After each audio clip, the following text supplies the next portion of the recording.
Welcome to another episode of Just One More Fix. This is James. With me in this episode is Kurt and Lacey.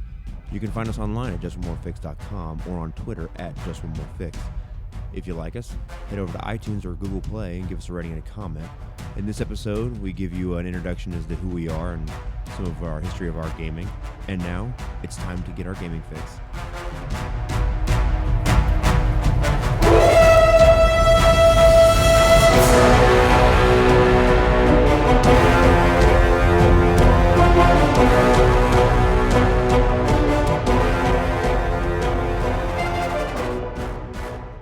My name is James. I'm 29 years old. I've been gaming for a long time. I started gaming when I was about 10 or 11. I started with the board game Dungeon, and we played that game until we couldn't play it anymore and saw it was produced by TSR. So then after that, we went to Walden Books at the time and found another game that was produced by TSR, which was Xanser Thames Dungeon, which led us into second edition Dungeons & Dragons, or advanced D&D, I suppose, as you might say. And it's been a screaming ride downhill after that. Play lots of different games now, lots of different indie games. So after playing second edition for a long time, played a lot of third edition, I suppose. Led into that in 3.5. Played that a lot. A lot of World of Darkness, old World of Darkness, some new World of Darkness. I'm a bigger fan of they call classic World of Darkness now. That's air quotes. I had a few different Mind's Eye Theater LARPs, Vampire the Masquerade, some crossovers. So I do have a decent amount of experience both playing and in running LARPs. At home, I run more than I play, but I'm not opposed to either. What else do I do? I don't know. Do we ask you questions now? I think so. Okay, so in the very first gaming group, were you a player or a game master? Both, actually. I do. We both played. I both played and ran. We had our gaming group was about 4 of us that were like steady parts of the group, and then there were 2 of us that switched off running. So as a gamer, what would you say the most formative game for you was? Or system, or setting, or something? For most of it, at least for me. So most formative, as far as setting goes, would be definitely be Dragonlance. I'm still a huge fan of Dragonlance. As far as like the D&D worlds go at the time when they were coming out, it was kind of that, Greyhawk or Dark Sun, and Forgotten Realms, and I just like the smaller scale that Dragonlance is, you know. Okay, so Dungeons and Dragons kind of setting, your first few games, you were stereotypically which character type? I played a lot of clerics, played several Knights of Solamnia, some Kender here and there. Okay. What is your favorite game to run now? Favorite game themes, anyway, would probably be horror games. I like to run horror games. Lots of suspense and creepiness. As far as systems go, my favorite game to run now, I don't even know. Maybe I run a lot of Powered by the Apocalypse games. A lot of Fate. Well, classic World of Darkness. Oh yeah, lots of World of Darkness. I mean, I learned World of Darkness, the system, from you. Right. Okay. We don't have any of those going right now, so I guess it's not fresh in my mind. I beg to differ. We still, if I'm not mistaken, have one game that's been going on for 7 years and is now on hold. What? Oh, Orpheus. God damn it. Yeah, Orpheus is one of my favorites. I think it's a great storyline. Way to get that in there. Thanks for that poke. So, on the other side of the coin, what are your favorite games to play currently? Favorite games to play? I like to play new games. I know it's kind of weird, but I like to try new systems and play new games. I guess, I don't know. I like a little bit of everything. I like political games. I like to run around and cut the experience out of bags of treasure. You know, I mean, I think, would it be accurate to say you're still a LARPist at heart? I do enjoy. I like LARP. It's just hard to find time and to commit to it because, at least for me, LARPing, when I go to like a World of Darkness LARP or something, I like to be able to commit to it a little bit more because there's a lot of people that depend on you being there for that kind of a game.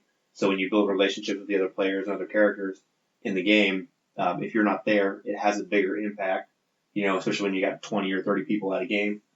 So for those, I did. You know, there's been a few times where I've shown up and just, you know, played in a couple games where I didn't play a character that was very directly involved with the plot or whatever, but yeah, I still enjoyed LARP very much.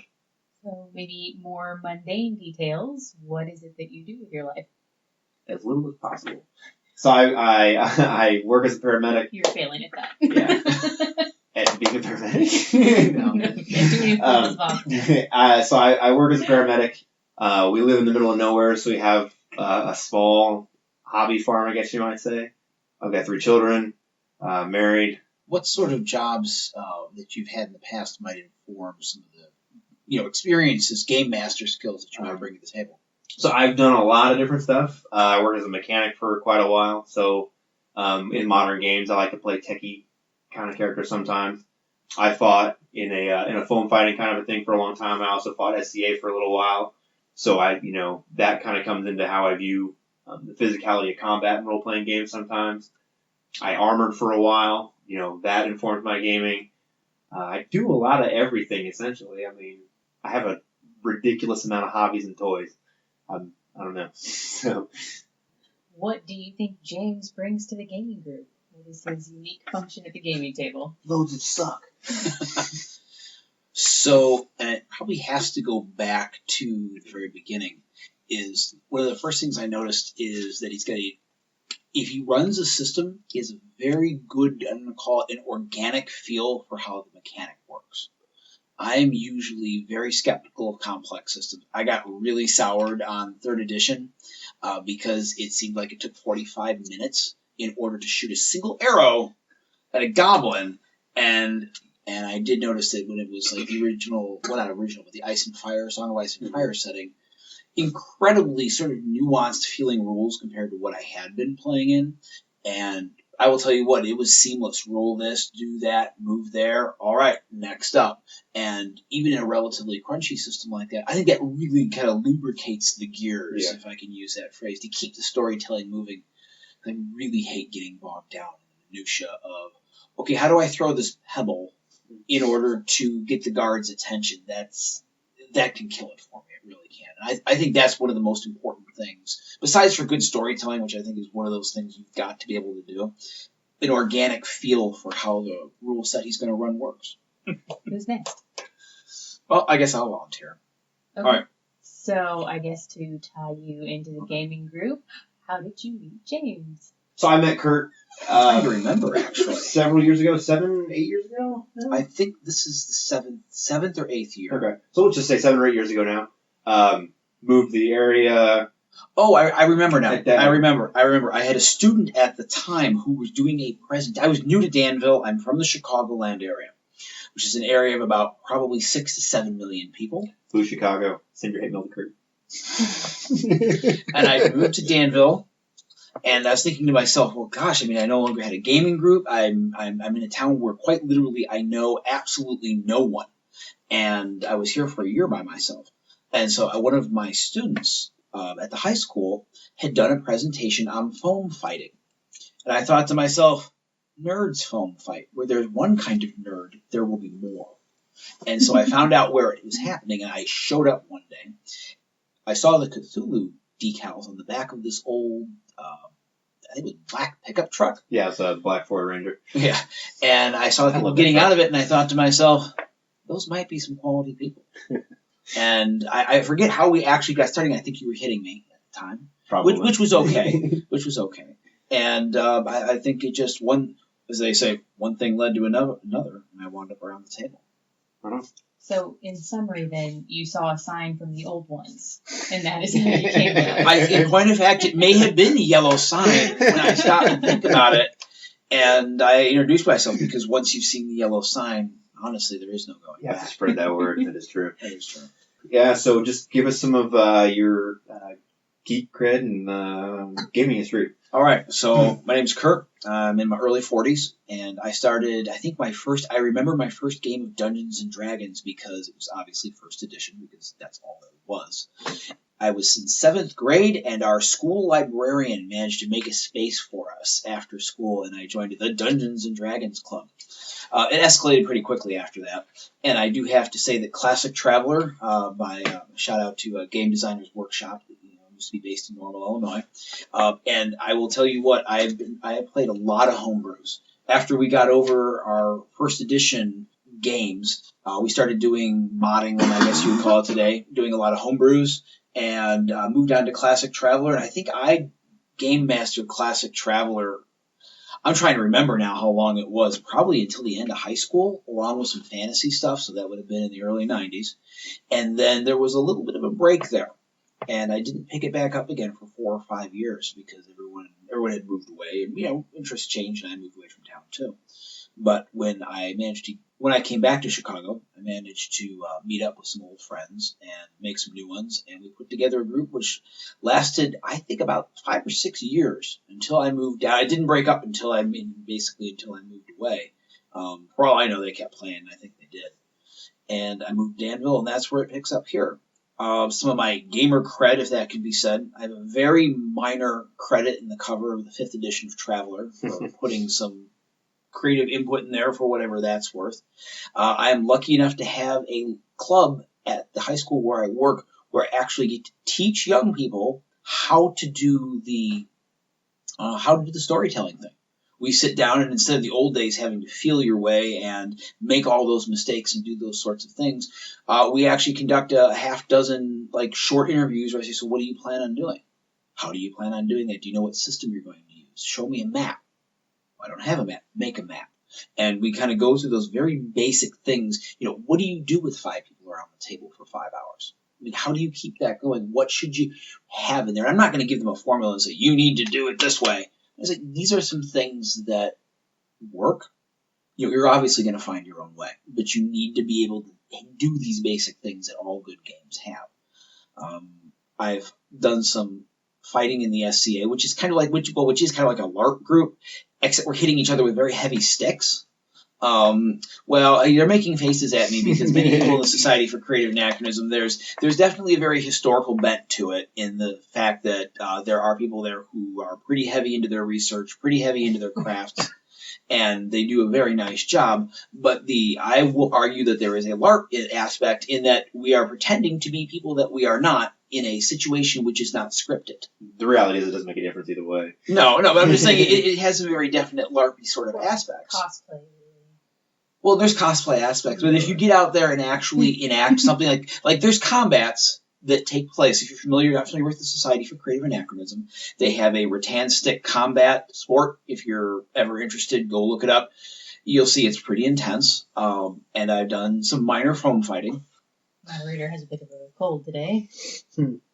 I've done some minor foam fighting poorly. I've also been lucky enough to teach a little swordplay to my kids at school. They gave us some budget, and we managed to foam up some sticks, put some helmets on, and not hurt each other, and have a very good time.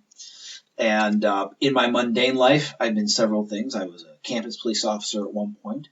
I've been the guy that cleans out latrines and forest preserves. I've done some light construction. I've painted poles. I even did food service poorly. And I've been a social studies teacher and any number of other things. Currently, I'm a librarian who also staffs our IT help desk and make minor repairs, that sort of thing. So way back at the beginning, Yes. about how many kids were in your gaming group? Well, first off, you got to take it definitely looked like the Stranger Things era because we actually did look like that. I would say there were about 4 or 5, and we had a fair amount of attention deficit disorder when it came to our games. I remember that we did Dungeons & Dragons for 1 or 2 sessions and then switched over almost immediately to Car Wars. But that didn't last very long. And then we switched over almost immediately to the superheroes. I think it was one of the original Marvel superhero games. I remember I never was beyond monsters, and I always got destroyed immediately. They didn't stick with that for very long. But, yeah. So did you more play or run in your initial gaming group, in your gaming career, I guess you might say? Well, at first I played more. I had no clue. What was I, 12, 13 years old? I had no clue how this thing was done. And there was a local hobby store, of course, was the only place to get the books back in the dark ages before the invention of the interwebs. And I remember devouring the first edition D&D books. Oh, what is it you enjoy playing and running now? I enjoy playing, I don't know, a lot of different things. I would say my number 1 favorite is still fantasy, and my number 2 would have to be space opera sci-fi. That sort of Star Wars, Isaac Asimov Foundation-style universe that's, high-end spaceships with reactionless drives and impossible physics remains one of my favorites. To run, I love to run high fantasy. I can't get over it. It's still in my bones. It's that high magic, low magic, high fantasy, low fantasy.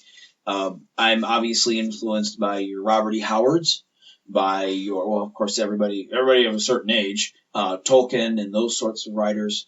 it's in my blood. I can't get over it. It is still my favorite setting. All right, so James, what would you say that Kurt brings uniquely to the gaming table? Nothing. He manages to show every now and again and bring beer. He usually wears khaki Beer. pants. I do wear khaki pants. Yes, I do. Well, as far as I think there's two. You kind of split this question in half in my mind because you doing different things when you play than when you do when you run.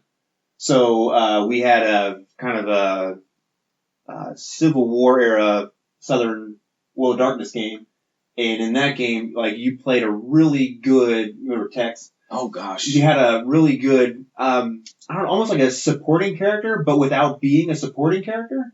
Does that make sense? No.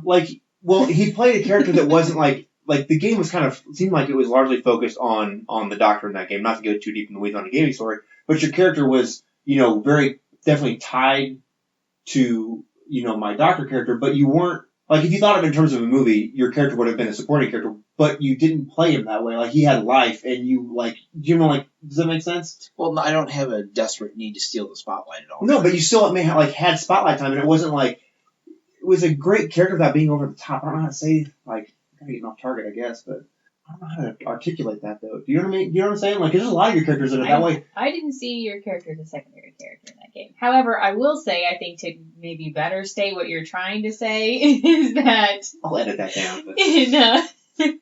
in games where you play, you always have excellent character development. There's a whole backstory to your character, and it's the same thing when you run a game too. Your games are always the setting is well thought out. Your characters, all of your NPCs have even if it's just a little snippet of a story, they all have a story and a purpose, and they're all interrelated in the world, and you bring that same thing to the gaming table when you play. Also, you've put a fair amount of thought into your character. You've put thought into how he relates to the other characters at the table, even before we see games that's required. You've incorporated that. So that's what I'm kind of trying to say is, I guess it's, nuanced. Yeah. There's, all right. Yeah. Because that character I'm thinking of that pops in my head is which is kind of memorable to me because that was a fun game, but you had quirks and there was a depth there that didn't necessarily if you were to typecast that character, he was a hired thug, but he wasn't a hired thug. There was a lot more depth there to that character. Made it significantly more interesting than just I'm thug. I don't know how to articulate that very well. Does that make sense? Does that make sense what I said? I think I summarized your idea much better. I agree. Either way, it's captured. So. Does that make sense though? I understand. I don't know how to articulate. Some of those things are hard to articulate though. You can't put your finger on exactly. You know what I mean? But well, it's the idea of taking. At least what I try and do is you take the character, you take something to hang him on. Where does he fit in the world? But not everybody is you might be the paramedic and the emergency room nurse, in real life or whatever it is, or the teacher or what. But they also have an inner life, and they try to make them give them some motivations beyond the primary. I think you said nuance is probably hitting the nail closest. Give them like in a good TV series that has an A plot and a B plot. Try and give those NPCs and even those PCs a B plot. Yeah, motivation. Yeah, what do they do when they're not doing what they're doing? Right. And I forget where I picked that up from. It might have even been another podcast, but I think it was just one of those things where what are they doing when they're not doing what they normally do? So I guess that brings us to Lacey. Lacey came to our gaming group because, we ended up Kurt's giggling. Being married. So I met Lacey at a haunted house in a straitjacket, which is a whole other story for another time. But it's a good story. It is. It's actually where I pick up all my boyfriends. So, and that was 12 years ago, thereabouts. Feels right. Didn't start gaming though. It was kind of my dark secret, which is kind of where the name of this podcast comes from. Yeah, not anymore. I don't really care anymore. Beyond it now, but eventually, obviously, we started dating, and then I got outed, and as a gamer. Yeah, then she joined us at the table, and not as the girlfriend, but as an actual player and gamer who game regardless of our relationship or whatever. So, yeah, go ahead. sparkling introduction there. Okay, so my first run-in with gaming was actually not when I met James. It was a different boyfriend, point of fact. Hooray. I was, I think, 12 years old, right around there. And the first game I played was with the next-door neighbor boy who I had a relationship with. His brother and my brother. And it was a homebrew game that I believe was called Gladiator? Purgatory. I'm sorry, I've been corrected. Purgatory it was called. And it was really, I can't even tell you for sure that there was a real system to that game. I know there was, I think, a D20 involved, and the rest was pretty, like, a lot closer. So what you're saying is it was an indie game. It's basically, yeah, before indie games were a big thing, it was basically an indie game. It was more of an imagination game than it was anything else. And then we did play some D&D also. I think 3rd edition, I don't really know. I'm not the kind of gamer that actually even reads the books much. I just kind of skim for what I need and go from there. And that being said, obviously, was not GMing anything in the beginning. And then there's kind of a big gap where nothing really happens after that. My brother kind of caught the bug a little bit better than I did, I think. And then I was kind of like, no, I'm not really doing that anymore. And occasionally he would convince me to do a game with him anyway. And then I go to high school and I go to, I guess you would say, a nerd school. And there's some more gaming happening there and people playing Magic. I'm sorry, could you please define a nerd school? I went to the Illinois Mathematics and Science Academy. So there were a lot of kids there doing that sort of gaming that you don't see in just your average everyday high school. They were pretty much all the geeky kids around the gaming table, and they had their own little cliques and things like you have at any other school, but they were all more down with that sort of thing. So you had, sorry, just to clarify, there were multiple gaming groups at the single school? Oh, I'm sure that there were. I have no doubt in my mind. Maybe not everybody, but I would probably say it's a place where the majority of people are probably doing that sort of thing. At any rate, or computer games or video games or some kind of gaming is happening. Also, I guess during that gap too, there was a board game actually called Hero Quest. And I'd say that probably had the biggest influence on the gaming that would happen next, because I don't know if anybody's familiar with that game. There's basically there's a dwarf, a barbarian, a wizard, and an elf. And the quintessential characters there, and you just get to be epic and go through the dungeon and kill things. So pretty much just the board game version of your stereotypical D&D game. And then I meet James. And I don't really know how it gets brought up later, but he gamed at a friend's house across the alley in their basement. And so always in the basement. I think it was actually the friend that mentioned it and kind of dropped the bomb, and I went over there. I was wondering if you found dice in his clothes or something. What are these? No, I think his friend outed him. And so then I ended up over there playing D&D some more, because that was what was mainly run over there. 3rd edition over there. Yeah. So I was pretty comfortable, at least with making characters, because I'd done some of that and played in some of the D&D games as well. And I actually like Dungeons & Dragons, because you make epic characters, and who does not want to be epic? So I'm going to volunteer, because I'm from the outside here, about what Lacey brings to the gaming table. Now, I have to say that for many years, you did not run while I was here, whether it was by happenstance or... Not by happenstance at all. I had never ran a game, probably until 5 years ago, maybe that long ago. Oh, because my experience with you was recently. Much less. I mean, it was 2 years ago or something like that. And I have to say that what you bring to the gaming table is a pronounced sense of unpredictability. I've been gaming with James as the game master for many years. I know what I'm going to do, obviously. But well, I have a pretty good idea most of the time. But solid storytelling and all that stuff aside, I don't know which way it's going to go. That I believe it was the Wraith game where I got run down. The character was run down and killed in the insane asylum. Was that a Wraith game? I didn't see that coming. Well, actually, it was just a World of Darkness. It was just a general World of Darkness game. Yeah, and it became a Wraith game at that point. I thought we were going to be, hotshot vampire killers, and then I got ran down and killed in the insane asylum. And I'll be honest, as a player, I didn't see that coming. That was shocking because I did not see that coming, and it was fantastic. I haven't been genuinely surprised in a long time. And that was, not that I've seen everything, but I'm getting to that age, but it was genuinely surprising. You played it completely straight. So that's very nice. I'm going to say what you bring to the gaming table, kind of springboard off what Kurt said with, like, unpredictability is what you bring.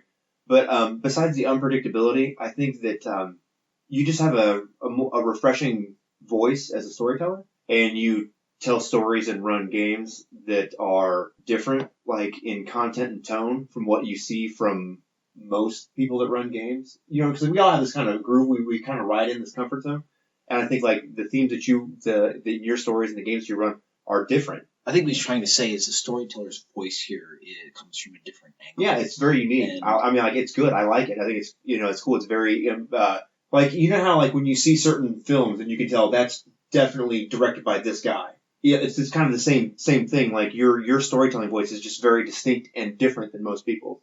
I want to call it art film school sort of standpoint. Well, no, in the sense that you weren't sure, like, the template is subtly different. It's not radically different in the point that you don't know what's going on and you don't know how to react. But the voice, the storyteller's voice, is definitely different. It's unique, and it's like you tell you have your own stories that you tell, but we could tell the same story, but yours would be from just a different voice from a different angle, and it makes it very distinctly unique. Don't know what's going to happen next. Yeah. Totally M. Night Shyamalan, you guys. Well, I wouldn't say... No, I've never been hopelessly confused and a little angry because I didn't know what was going on. I think that's more the Shyamalan sort of feeling. So we skipped over a part, so we say, kind of skipped a little order a bit. Do you, kind of already answered it, but do you mostly run or play? I definitely mostly play. Why is that? GMing actually makes me terribly uncomfortable most of the time. It's very nerve-wracking for me because I don't know what you guys are going to do. I don't know if you're liking the game that I'm running. I sometimes, probably that spontaneity is a little bit of me not having any idea what I'm going to be doing next. You're supposed to tell us that. Okay. Surprise! Yeah, I don't know. I still just feel like I have no idea what I'm doing. And I'm terrible at systems. I can't keep anything like that in my head. Game mechanics, it's just nonsense to me. So that's actually why Fate works pretty good for me, because if you don't really know it that well, you can totally make it up and nobody will know the difference. Fake it till you make it. That's right. Half my life. Well, that's interesting. So when you are going to, so you already kind of answered that with system, like obviously you said the Fate system, but for setting, I mean, I've only ever played in a couple of games with you where we carried it over several sessions, but if you had to choose a setting that was your most comfortable or favorite to run, what would it be? I like any fantastical setting. So, like, one game we did was kind of more of a fairy tale sort of thing, and I've done one that's kind of like space, but more than the precise setting, I just like the fantastic nature of a place. So it's just, those worlds where anything can happen. Not necessarily less reality, I guess. What's your favorite world to play in? I really love a high fantasy game. I like epic heroes. That is what I like to play, and that is what I like to do.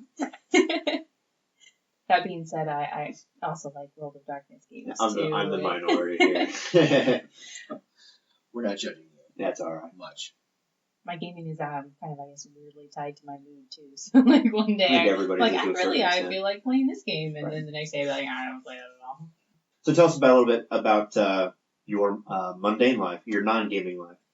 Okay, so currently I am a nurse in an emergency department, and I'm also a full-time student working on my master's degree for my nurse practitioner. Before that, which was exciting, I guess, I did have an EMT basic license for a while, so I did that. I was on a volunteer fire department. I've been a waitress. I've been a janitor. I've worked in an office supply store. And, I did some lawn mowing and things like that, some casual babysitting. I guess mother, all those things that James said, except the counterpart female version of that. Some guy. You also left off an important part that for a short period of time, at least you did some foam fighting.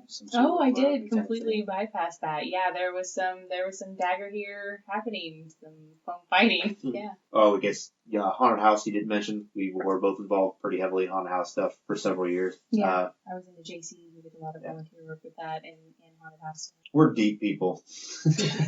Not really. So complex. All right. Well, I think this has been a little disorganized and whatnot, but it wasn't the We'll fix it in post. most structured thing. But just to give you guys a brief idea of who we are, wanted to kind of have a brief glimpse into who we are, so you know who we are when you're listening to us. Hopefully, Still come back. That'd be nice. yeah. Download us. So I think that's where we're gonna end this one here. Right out.